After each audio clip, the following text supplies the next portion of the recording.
watching KTXL Fox 40, Sacramento, Stockton, Modesto.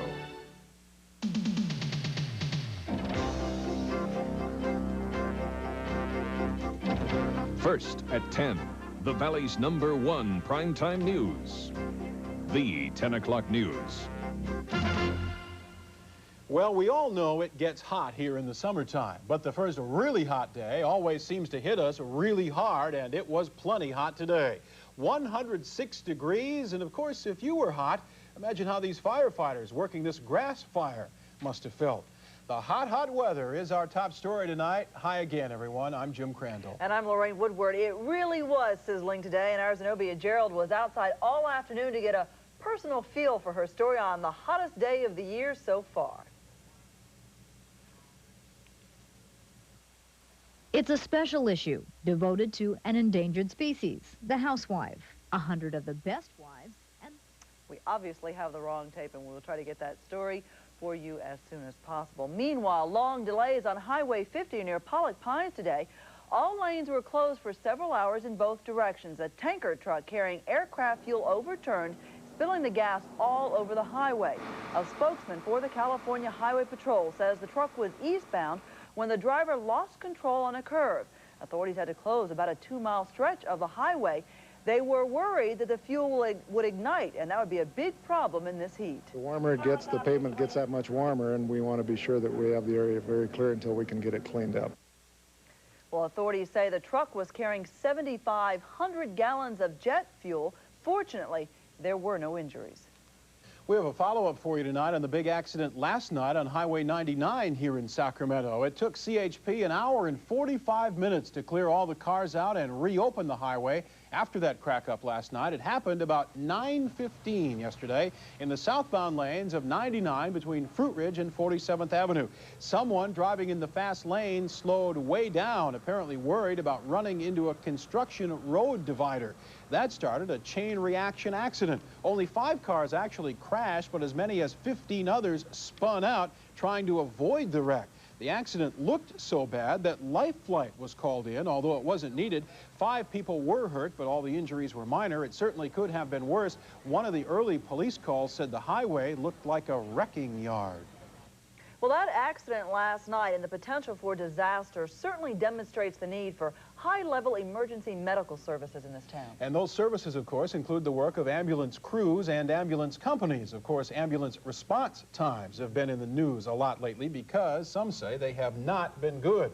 Well, Teri Cox is here now to tell us that ambulance service here in Sacramento County, anyway, is about to change, everyone hoping for the better. That's right. The changes will certainly not be overnight, but improvements are said to be on the way. That's what the county health director says. He got the okay from county supervisors today to take charge of emergency medical services. there's more to emergency medical services than just ambulance response times and the mechanics of the emergency vehicles transporting patients to hospitals. But all of this has gotten a lot of attention. The 7-county regional agency that oversees these services has been under fire by a county health director who says his department can do better. Today, he has been given that chance, following a 4-hour hearing in which testimony was stacked in favor of the Sierra Sacramento Valley EMS agency. Please devote some time to make the regional agency work.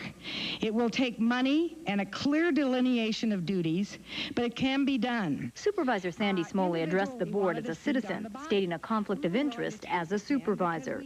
The only board member voting the way Sandy would have voted was Jim Strang, which means the regional agency lost its fight. I think any county can manage an EMS system given the adequate resources. That includes the expertise, the staff, the hiring, and the money. The lack of money is one thing that both sides have agreed is contributing to ailing emergency medical services. While the county will try its hand at improving those services in just a couple of months, it could take a year before emergency services shape up the way the health director has in mind. I think for major improvements in the pre-hospital care system, including the communications and then ultimately a significant upgrading of ambulance services, there's a lot of preparatory work that has to be done, and I think we may be looking at a year.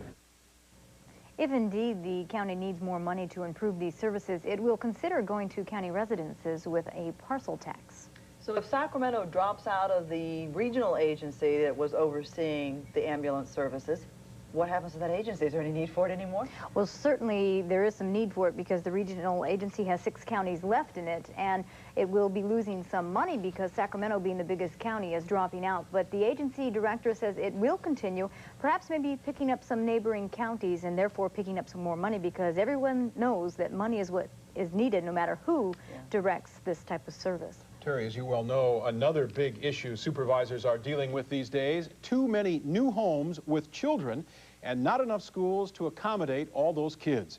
Parents in Elk Grove want the county to stop developers from building new homes in that area until more schools are built. In just 5 years, the Elk Grove School District is expected to grow by another 20,000 students. And the district is already faced with a tremendous amount of overcrowding. That's why they say more new homes means more problems. One example is we have one middle school that was built for 1,000, and we have 1,900 students in it. All of our schools are overcrowded now, and so what we're very worried about is really people adding as much as another 10,000 homes without any logical way of housing the children. According to the superintendent, unless the growth slows way down, the district will need 22 new schools. The cost, $300 million. Well, how hot was hot? If you're in Sacramento, it was 106 degrees. Zenobia Gerald was outside all afternoon to try to get a personal feel for her story on the hottest day of the year so far. At the corner of Fruit Ridge Road and Stockton Boulevard, the temperature hit 102 degrees. But it was much higher on Jackson Road at Grantline. It was scorching. Sparks from some oil drilling